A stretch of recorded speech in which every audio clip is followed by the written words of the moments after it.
안녕하세요. 오늘도 사연살롱을 찾아주셔서 감사합니다. 시어머니들이 며느리를 두고 종종 이런 말을 하잖아요. 딸처럼 돌봐주겠다고요. 하지만 대부분의 며느리들은 이 말의 뜻을 잘 알잖아요. 딸처럼 아껴주겠다는 뜻이 아니라 딸처럼 부려먹겠다는 의미라는 걸요.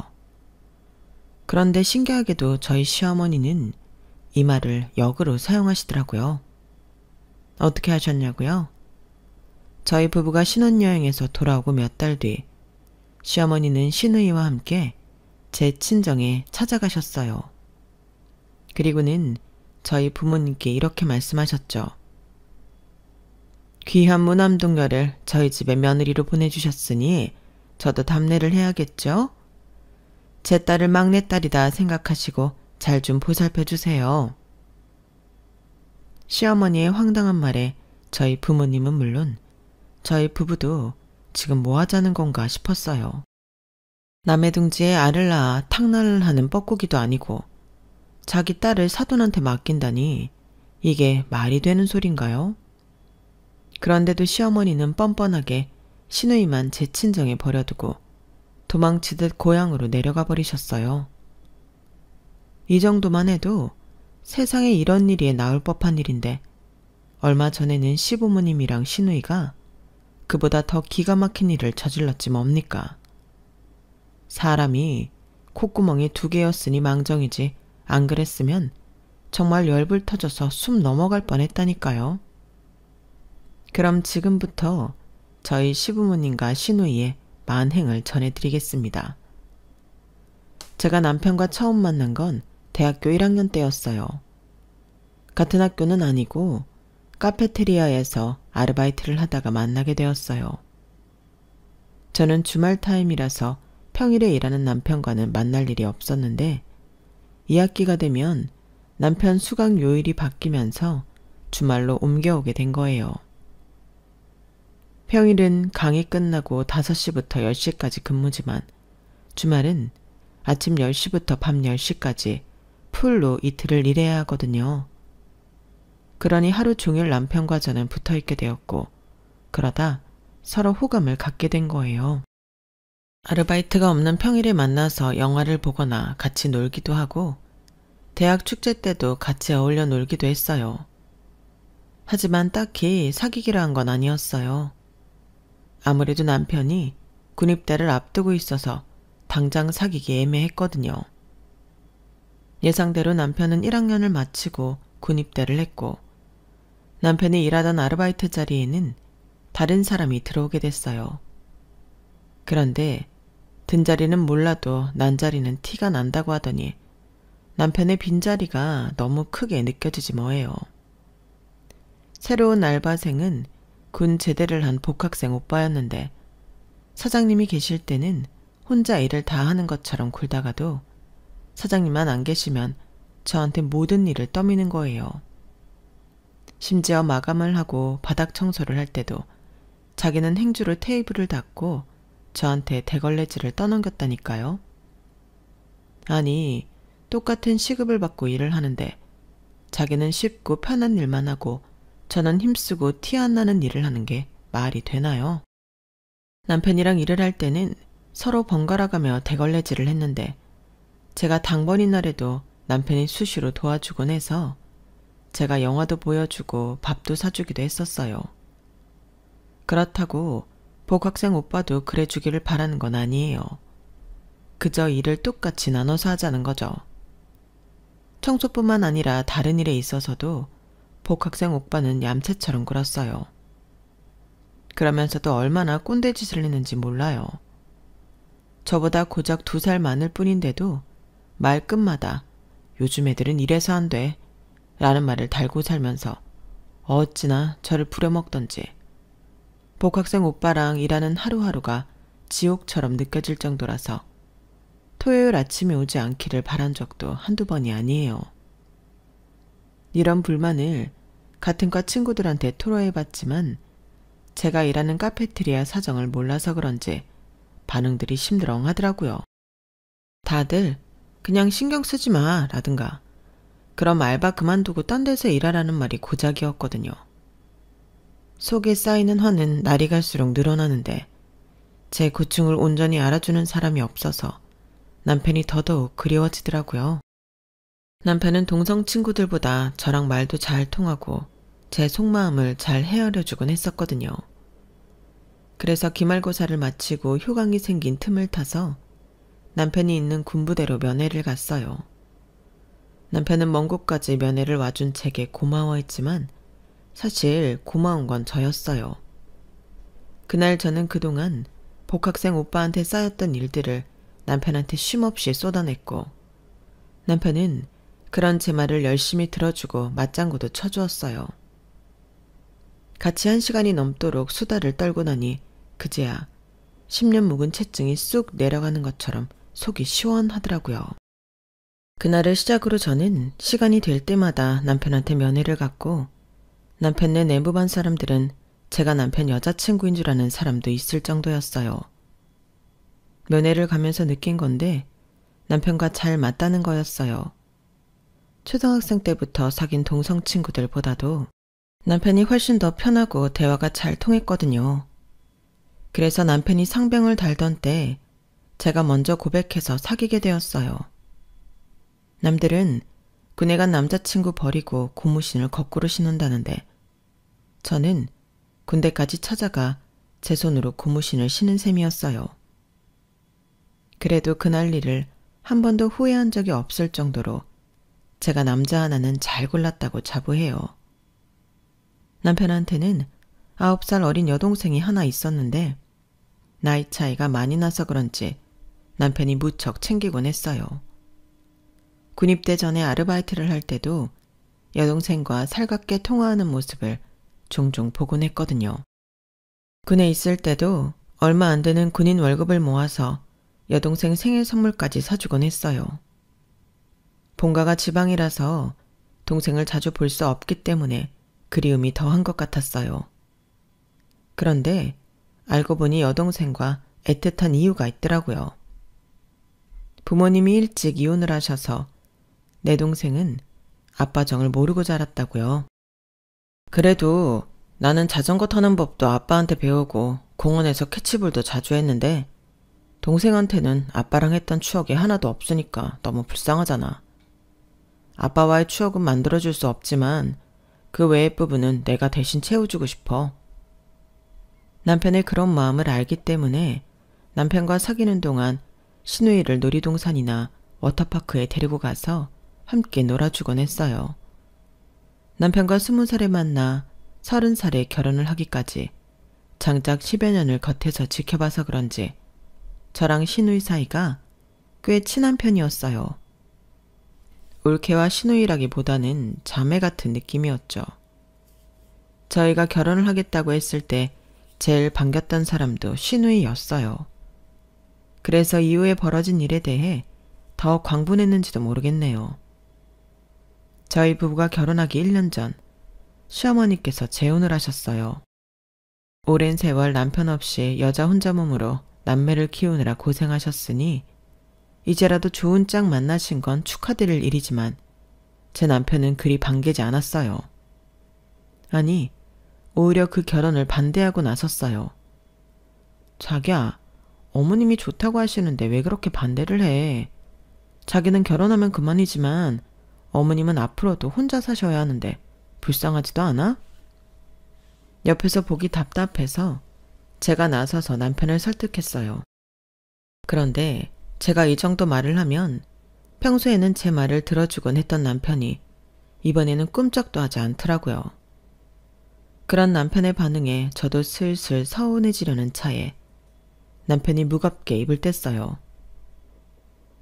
그 사람 말이야, 엄마가 재혼하겠다는 남자. 실은 우리 부모님이 이혼한 게 바로 그 사람 때문이야. 엄마가 아빠랑 결혼하기 전에 사귀던 사람인데 각자 다른 사람과 결혼을 한 후에도 자주 연락하고 만나왔던가 봐. 아빠가 그걸 알고 이혼을 요구했던 거고. 남편을 통해 들은 얘기는 꽤나 충격적이었어요. 이번에 두 분이 재혼을 하게 된 건 남자분 아내가 올해 초에 세상을 떠났기 때문이라고 했어요. 아내가 죽자마자 기다렸다는 듯 옛 애인과 재혼을 하겠다고 나선 거였죠. 순딩이 남편이 그렇게 반대를 했을 때는 그럴 만한 이유가 있었을 텐데 왜 진작 그 이유를 묻지 않았던 건지. 진작 알았으면 시어머니 재혼 문제로 남편을 설득하는 바보짓은 안 했을 텐데 정말 후회가 되더라고요. 아들의 반대도 무릅쓰고 시어머니는 결국 재혼을 하셨어요. 그런데 이번에는 결혼식을 하느냐 마느냐를 두고 모자가 대립각을 세우게 됐지 뭐예요. 누구는 돈이 남아서 결혼식을 하겠다는 건 줄 알아? 사람들 앞에서 당당하게 결혼식을 올려야 다들 인정을 할 테니 굳이 식을 올리겠다는 거 아니니? 20년 가까이 니들만 보고 살아온 내가 이 정도 요구도 못해? 사람들 앞에서 당당하겠다고요? 엄마가 그럴 자격이 있어요? 나랑 지민이가 왜 아빠 없이 자라게 됐는데요? 엄마랑 그 사람이 남들 앞에서 떳떳할 자격이 있긴 한 사람들이냐고요. 동네 사람들이 뭐라고 하겠어요. 바람 피워서 이혼당해놓곤 결국엔 내연남이랑 살림까지 차렸다고 손가락질할 거란 건 왜 모르시냐고요. 지민이 보기 창피하지도 않으세요? 안 창피해. 난 하나도 창피할 거 없어.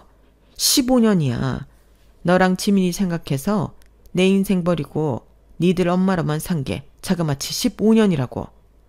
그 긴 시간 동안 속죄하고 살았으면 됐지. 나한테 뭘 더 바라는 건데? 친정 부모님이랑 니들 생각해서 그 긴 시간 혼자 살다가 이제서야 사랑하는 사람이랑 한번 살아보게 됐는데 창피할 게 뭐가 있어. 나도 그 사람도 참을 만큼 참고 살았다고. 그러니까 주제넘게 이래라 저래라 하지 마. 주변의 반대에도 무릅쓰고 시어머니는 끝내 결혼식을 올렸어요. 하지만 사람들 앞에서 당당하고 싶다던 시어머니의 바람과는 달리 하객은 20명도 안 됐다는 게 문제였지만요. 결국 쓸데없이 돈만 버린 셈이었어요. 그런데 그보다 더 큰 문제가 연이어 터졌어요. 시누이가 새아버지와 사이가 안 좋아서 하루가 멀다 하고 제 남편한테 전화해 자기 좀 서울로 데려가 달라고 울고불고 떼를 썼다는 거예요. 고3이라 한창 예민한 시기인데도 딸이 새아빠를 싫어하든 말든 시어머니는 신혼재미에 푹 빠져서 다른 건 눈에 보이지 않는 눈치였어요. 보다 못한 제가 시누이한테 전화해 어르고 달래곤 했어요. 아가씨, 우리 현실적으로 생각하자고요. 지금 아가씨가 집을 나올 수 있는 방법은 딱 하나예요. 서울에 있는 대학에 합격하는 거요. 수능 잘 봐서 서울에 있는 대학에 합격하면 아가씨가 원하는 대로 서울에서 살 수 있어요. 아가씨 고3이잖아요. 공부에만 신경 써도 시간이 모자랄 판에 뭐하러 새아빠란 신경 좀 버리며 에너지 낭비를 해요.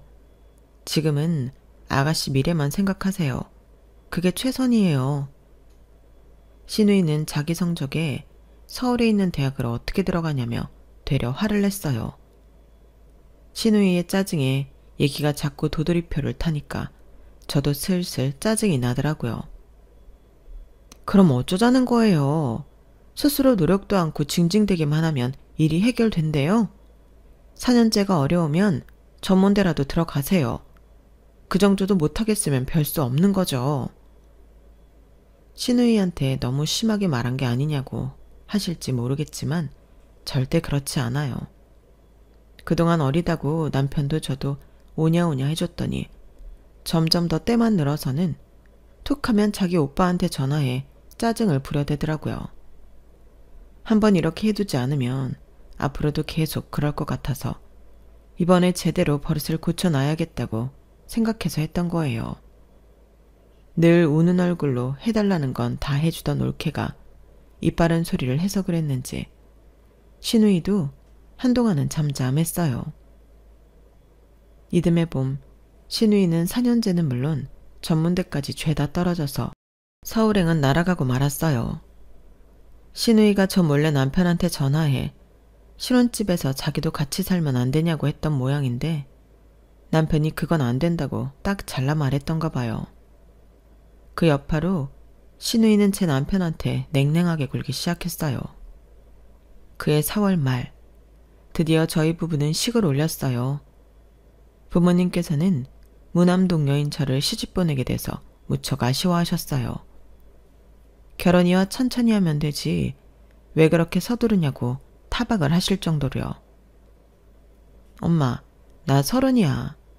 허니문 베이비 만들어도 애가 대학 갈 때면 우리 둘 다 쉰이라고. 엄마도 그랬잖아. 젊을 때 애 낳아야지. 나이 들어 애 키우는 거 너무 힘들다고. 그러니까 너무 서운해하지 마. 우리가 자주 오면 되잖아. 기집애. 어릴 땐 평생 결혼 안 하고 엄마 아빠랑 살 거라고 그러더니 이 사람이 언제까지 딸 자식 끌어안고 살려는 거야. 다 컸으면 짝 찾아 보내야지. 그나저나 정서방, 우리 혜미 잘 부탁하네. 우리 애가 나이를 30이나 먹었지만 자네도 알다시피 아직도 철이 없잖나. 자네가 너른 마음으로 이해해주고 아껴주게. 우리가 바라는 건 그거 하나야. 아빠는 말은 이렇게 하셨지만 신혼여행지에서 엄마랑 통화해보니 제가 결혼식을 올린 그날부터 아빠가 어깨도 축 처지고 시무룩해지셨다고 그러더라고요. 시댁이 지방에 있는 탓에 신혼여행에서 돌아오고 시댁엔 들르지 못했어요. 어머님이 나중에 오라고 그러셨거든요. 당장 그달은 결혼식 때문에 장기 휴가도 낸 탓에 따로 월차도 낼 수 없어서 다음 달에 찾아뵙기로 했어요. 그런데 다음 달이 되니 어머님이 또 오지 말라고 그러시지 뭐예요. 직장 다니는 애들이 무슨 시간이 있다고 이 먼 데까지 왔다 가니? 그럴 거 없어. 내가 서울로 올라가마. 솔직히 그 말에 조금 감동했어요.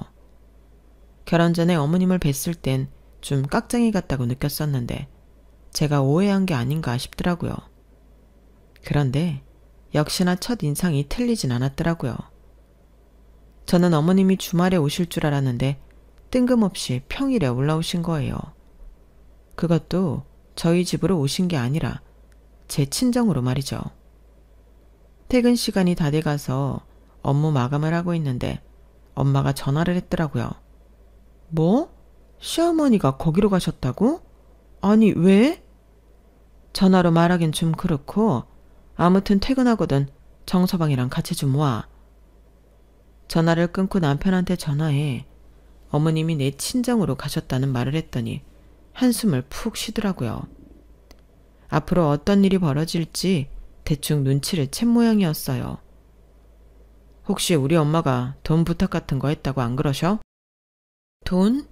그런 말은 없던데. 왜? 어머님이 돈 필요하시대? 아니, 얼마 전에 전화를 하셔선 지민이가 재수학원을 보내달라고 그런다더라고. 그러시면서 나보고 비용 좀 대주라는데 우리가 그럴 형편이 안 되잖아. 그래서 거절했거든. 에이, 설마. 그런다고 어머님이 우리 부모님한테 가서 돈 빌려달라는 말씀을 하셨겠어? 자식보다 불편한 사돈한테? 말도 안 되지. 그래. 그렇다면 다행인데 왜 난 자꾸 걱정이 되냐. 남편한테 걱정도 팔자라고 놀려주고는 전화를 끊었어요. 그런데 정작 친정에 가보니 남편이 상상했던 것 이상의 일이 벌어져 있더라고요. 네? 아가씨를 저희 부모님한테 맡기시겠다고요? 가만 생각해보니까 눈에 넣어도 안 할 불무남동녀를 홀라당 며느리로 데려왔는데 사돈께서 얼마나 적적하실까 싶더라고. 세상사 기브앤테이크라고 남의 집 귀한 딸을 데려왔으면 내 딸을 내어드리는 게 도리가 아닌가 생각한다. 이건 또 무슨 해괴망측한 논리인지 황당해서 말도 안 나오더라고요. 왜 엄마가 한숨을 푹푹 쉬며 제게 집으로 좀 오라고 했는지 알 것 같았어요. 염치 없이 구는 시어머니였지만 그래도 저희 부모님은 최대한 신사적으로 대하려고 노력하셨어요. 사실상 이럴 땐 상대랑 똑같이 막무가내로 나가야 하는데 말이죠. 아니나 다를까 시어머니는 잠시 통화 좀 하고 오겠다고 나가서는 그대로 본가로 가버리셨어요. 시누이만 덜렁 남겨둔 채 말이죠. 잔뜩 화가 난 남편은 시어머니한테 수십 통도 넘게 전화를 했지만 받지 않으시더라고요. 작정하고 자기 자식만 사돈 집에 남겨두고 간 사람이 전화를 받겠어요? 어림도 없죠. 그런데 시어머니도 시어머니지만 시누이도 제정신이 아니더라고요. 어떻게든 제 친정에 붙어 살 작정을 하고 왔는지 아주 눈물겹게 저희 친정 부모님을 구워 삼고 있지 뭐예요. 사돈어른, 실은요, 저희 새아빠가요, 저를 싫어해요. 엄마 앞에서는 잘해주는 척하지만 엄마만 없으면 저더러 집에서 나가라고 소리친다니까요. 하루는 제가 도서관에서 공부하다가 점심 먹으러 집에 갔었거든요.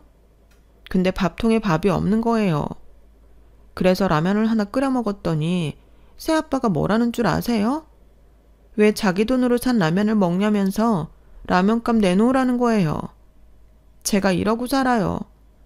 엄마가 집에 없을 땐 새아빠 눈치 보느라 밥도 제대로 못 먹고요. 용돈 달라는 말도 못하겠어서 도서관까지 1시간 거리를 걸어서 다닌다니까요. 사돈어른, 염치 없는 건 알지만 저 좀 여기 있게 해주세요. 저 그 집에 있다간 언제 새아빠한테 맞고 쫓겨날지 몰라요. 시누이의 말에 저희 부모님은 감정이입이 되셔서는 아유 세상에 이를 어째 같은 말을 연신하셨어요. 저랑 남편은 시누이의 연기력에 넋을 잃고 바라볼 뿐이었죠. 결국 저희 부부의 반대에도 불구하고 부모님은 시누이를 받아들이셨어요. 아빠, 정말 제 시누이 데리고 사실 생각이세요? 그럼 어떡하겠니? 새아빠라는 사람이 그렇게 구박을 한다는데.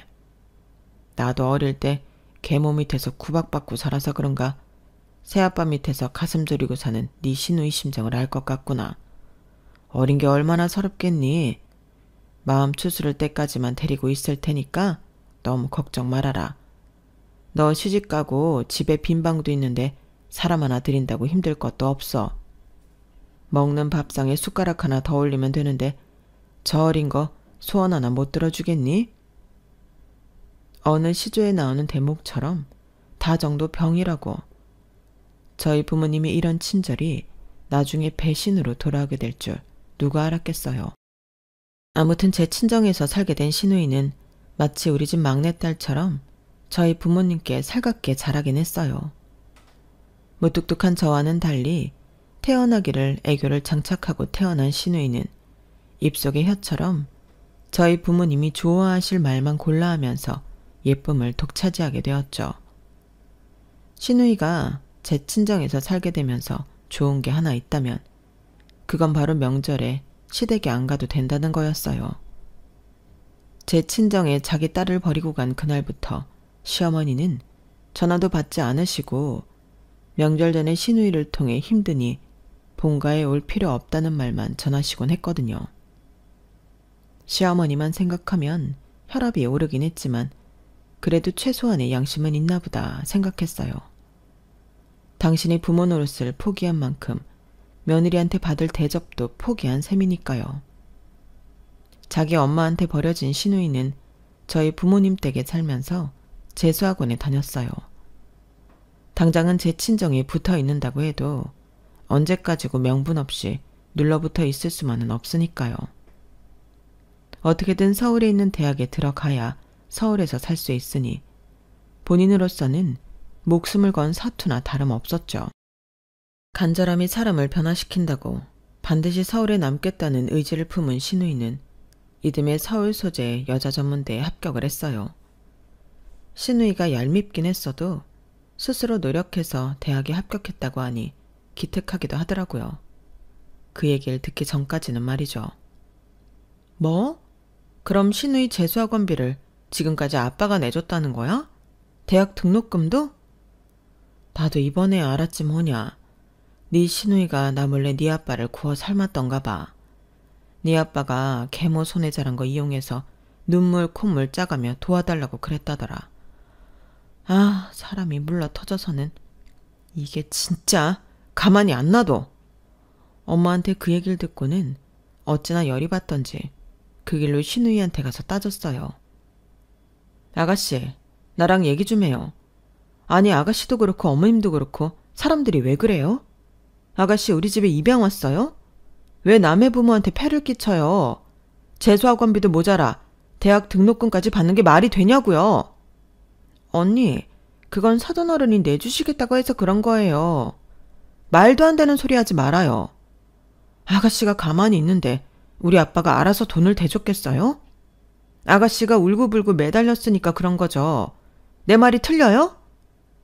그러자 신우이는 입술을 실룩거리더니 금세 울음을 터뜨렸어요.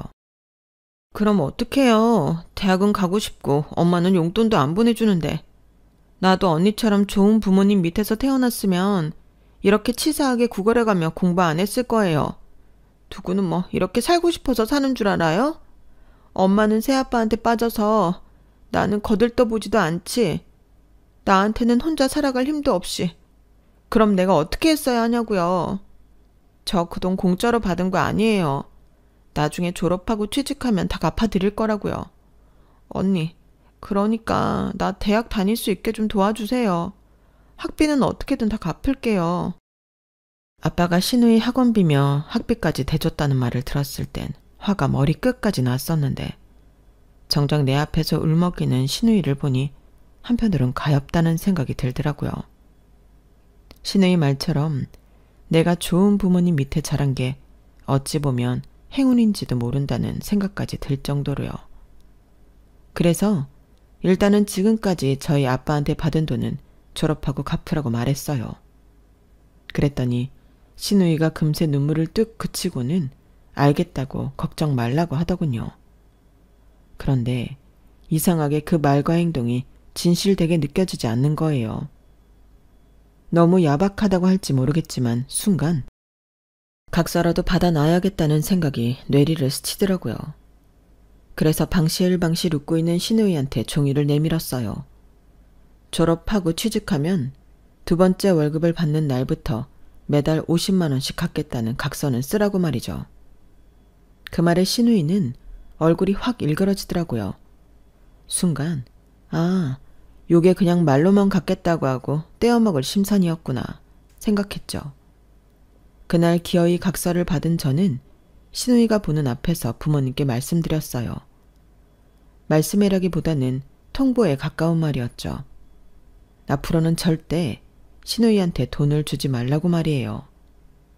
그리고 신우이한테는 다음 학기 학비부터는 아르바이트를 하든 장학금을 따든 스스로 벌어서 다니라고 했어요. 뿌리 죽은 신우이는 마지못해 그러겠다고 하더군요. 집으로 돌아와 남편한테 친정에서 있었던 일을 죄다 고에 바쳤어요. 그동안 저한테 말 않고 신우이한테 매달 용돈을 보내주었던 남편은 한숨을 푹 쉬며 그러더군요. 다른 건 몰라도 애 학비랑 등록금은 시부모님이 보내주시는 줄 알았다고요. 그러면서 저희 부모님을 찾아가 사과드리겠다고 했어요. 그보다 나랑 본가에 좀 가자. 앞으로도 분명히 이런 일이 또 벌어질 게 분명한데 매번 그럴 때마다 아가씨한테 책임지라고 할 수만은 없잖아. 아직 21밖에 안 된 애가 뭘 얼마나 책임질 수 있겠어. 어떻게든 이번 참에 어머님이랑 단판을 지어야지. 그렇게 그 주 주말에 본가로 내려간 저희 부부는 시어머니와 대판 싸웠어요. 제가 싸운 건 아니고 남편과 시어머니가 싸운 거였지만요. 그런데 시아버지는 모자가 치열하게 싸우는데도 남의 집 불구경하는 사람처럼 멀뚱거리고 있지 뭐예요. 남의 자식들 일이니 상관없다 이거겠죠. 결국 그날 남편과 어머님한테 몇 가지 확답을 받아냈어요. 앞으로 신우이 학비는 어머니가 부담하고 대학을 졸업하면 집을 따로 구해주든 본가로 데리고 가든 아무튼 저희 부모님 댁에서 데리고 나오기로요. 정말 따지고 싶은 게 한두 가지가 아니었지만 그 정도 확답을 받아낸 것만 해도 어디냐 싶더라고요. 문제는 확답만 줬을 뿐 그 후로도 신우이 학비를 내준 적은 단 한 번도 없다는 게 함정이었지만요. 남편은 저희 부모님께 자기 여동생 생활비를 대신 내겠다고 했지만 저희 부모님이 그걸 받으실 리가 없었어요. 그래서 돈 대신 신우이한테 집안일을 거들게 했어요. 뭐 얼마나 잘할지는 모르겠지만 그래도 안 하는 것보다 낫겠다 싶더라고요. 졸업하면 당장 저희 부모님 댁을 나가겠다고 약속했던 신우이는 화장실 들어갈 때 마음이랑 나갈 때 마음이 다르다는 말처럼 취업을 하고 몇 달이 지나도록 나갈 생각을 안 했어요. 그나마 반강제적으로 각서에 썼던 대로 매달 50만 원씩 저희 부모님께 상환하고 있었으니 그것만 해도 절반의 성공이라고 해야겠죠. 하도 이 집 여자들한테 당해서 그런가 시어머니보다 시누이가 그나마 낫다는 생각까지 하게 되더라고요. 생각 같아선 졸업했으니 당장 내 부모님 집에서 나가라고 하고 싶었지만 부모님이 말리셨어요. 특히 엄마가요. 너무 그러지 마. 지도 졸업하고부터는 슬슬 우리 눈치 보는 것 같더라. 취직은 했다고 하지만 당장 집어들 돈이 있니? 사부인은 여전히 신경도 안 쓰는 것 같던데. 사람이 비빌 구석이 있어야 살아나가지. 너도 이제 애엄마 아니니? 네 자식 잘 되길 바란다면 남의 자식한테 그리 모질게 굴면 안 되는 법이야. 몇 년 전 딸을 출산한 저는 엄마의 그 말에 마음이 흔들렸어요. 내 자식이 그런 상황이라면 내 마음은 어땠을까 생각하니까 모질게 먹었던 마음이 사르르 녹아버리더라고요. 그래서 시누이한테 눈치 보지 말고 있고 싶을 때까지 더 있으라고 말해주었어요. 대신 집안일도 좀 도우라는 말을 덧붙였죠. 시누이가 한다고 해도 저희 엄마가 시키실 리 만무했지만요. 그렇게 시누이는 7년을 저희 부모님 댁에서 살았어요. 그리고 얼마 전에 결혼할 상대가 생겼다고 둘이서 저희 집에 찾아왔더라고요. 처음 봤을 때 초등학생이던 여자아이가 어느새 결혼할 나이가 되다니 세월 참 빠르다는 생각이 들었어요. 저희 부모님은 마치 막내딸을 시집 보내는 기분이라고 하시더군요. 그래서 결혼 선물로 TV를 해줄까 냉장고를 해줄까 하시더라고요. 그런데 이런 마음에 똥물을 끼얹는 일이 일어났지 뭐예요. 시누이 상견례 날이었어요. 상견례를 마친 시부모님이 본가로 안 내려가시고 저희 친정에 들르시겠다는 거예요. 그때만 해도 저는 시부모님이 그동안 자기 딸 돌봐줘서 고맙다고 감사 인사라도 하려는 모양인가 보다 생각했어요. 그런데 시아버지가 대뜸 저희 부모님께 그러는 거예요. 아이고, 딸 자식 맡겨놓고 이제야 인사드립니다. 그동안 잘 지내셨죠? 제가 오늘 이렇게 찾아온 이유는 다름이 아니라 사돈한테 할 말이 있어서 왔습니다. 저희 부모님도 감사 인사라도 하려나 하는 표정이더라고요. 그런데 웬걸? 그동안 제 딸아이 덕분에 적적하지 않게 지내셨는데 이렇게 시집을 간다고 하니까 막내딸 시집 보내는 기분이시죠? 하, 그러게요. 앞으로 적적할 것 같습니다. 그래서 말인데요. 딸처럼 데리고 사셨으니 그에 대한 책임도 지셔야 하는 거 아닙니까? 많은 걸 바라는 건 아닙니다. 딱 부모가 딸아이 시집 보낼 때 해주는 만큼만 해주시면 됩니다. 살 집은 사이가 준비한다고 하니까 가전제품이랑 가구 정도만 해주시면 되겠네요. 그러자 옆에 있던 시누이가 끼어들었어요. 기왕이면 신혼여행도요. 저희가 유럽으로 가고 싶은데 너무 비싸서 결정을 못하고 있거든요. 직장 때문에 길게는 못 가고 7박 8일 정도면 된 것 같아요. 아니 뭐 이런 염치에 밥 말아먹은 인간들이 있는 거죠? 저를 비롯해 남편과 저희 부모님은 잘못 들인 게 아닌가 싶은지 눈만 꿈뻑대고 있었어요. 그러다 정신이 반짝 든 남편이 벼락같이 소리를 쳤어요. 지금 뭐 하자는 겁니까? 누구 보고 뭘 해달라고요? 제정신이에요? 지민이 너도 미친 거 아니냐고. 그동안 당신 대신 자기 친딸을 키워줬으면 고맙다고 인사는 못할 망정 뭐요? 혼수를 해줘요? 어디서 이런 개소리를 하는 겁니까? 하, 참. 당신이 그러고도 지민이 친부라고 할 수 있냐고요?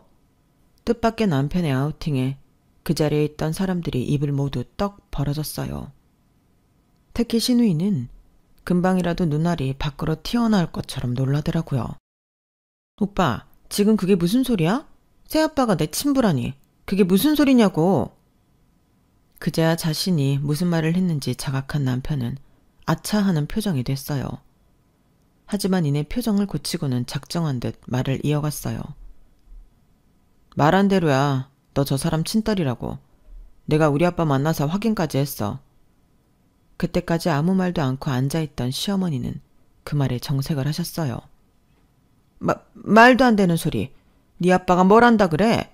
그 인간 이젠 지 딸도 남의 딸로 둔갑시키네? 지민아, 너 네 오빠 말 듣지 마. 다 거짓말이야. 그러자 시아버지도 나서서 신우이한테 변명을 해댔어요. 그래, 네 엄마 말이 맞다. 내가 어떻게 네 친부가 될 수 있겠니? 너도 알잖니?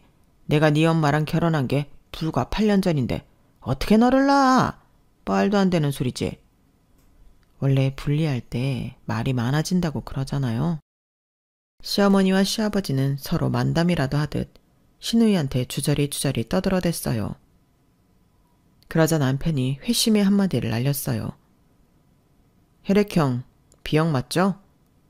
그 말에 시아버지는 입술을 부르르 떨고는 배째라는 식으로 나왔어요. 그래, B형이다. 왜? 세상에 B형이 한둘이냐? 친부도 B형이잖아. 아니요, 저희 아빠 O형이에요. B형인 줄 알고 사시다가 지민이 태어나고 몇 달 뒤 교통사고로 병원에 실려가셨다가 거기서 O형인 걸 아셨대요. 아빠는 그때 지민이가 자신의 친딸이 아니라는 걸 아셨어요. 엄마가 A형, 나도 A형. 그런데 지민이는 B형이니까. 아니나 다를까 흥신소에 뒷조사를 했더니 엄마가 결혼한 이후로도 당신이랑 몰래 만나고 있다고 하더래요. 그래서 이혼을 결심하신 거고요. 내 말을 못 믿겠다면 지금이라도 유전자 검사할까요? 누가 거짓말을 하는지. 남편은 결혼을 앞두고 업체에 의뢰해 친부를 찾았고 그때 모든 사실을 전해드릴 수 있었대요. 지금 생각해보니 그때부터 이상하게 남편이 신우이한테 거리를 둔 것 같더라고요. 아무튼 남편의 폭탄 발언으로 저희 시댁은 초토화가 됐어요. 설상가상으로 신랑 측에서 신우이의 복잡한 가정사를 알게 됐고 그 바람에 파혼을 하게 됐다더라고요. 현재 저희 부부는 시부모님과 연을 끊고 살고 있어요. 신우이는 저희 부모님 집을 나가 따로 집을 얻어 산다고 하더라고요. 저희 엄마는 요즘도 가끔 그런 말을 하세요. 예, 난 말이지 그날 눈앞에서 막장 드라마를 보는 줄 알았다니까? 세상에 어쩜 자기 새끼를 그렇게 버려두고 감쪽같이 속일 수가 있니? 살다 보니 별의별 인간이 다 있다 얘. 엄마 말처럼 한편의 막장 드라마 같지 않나요?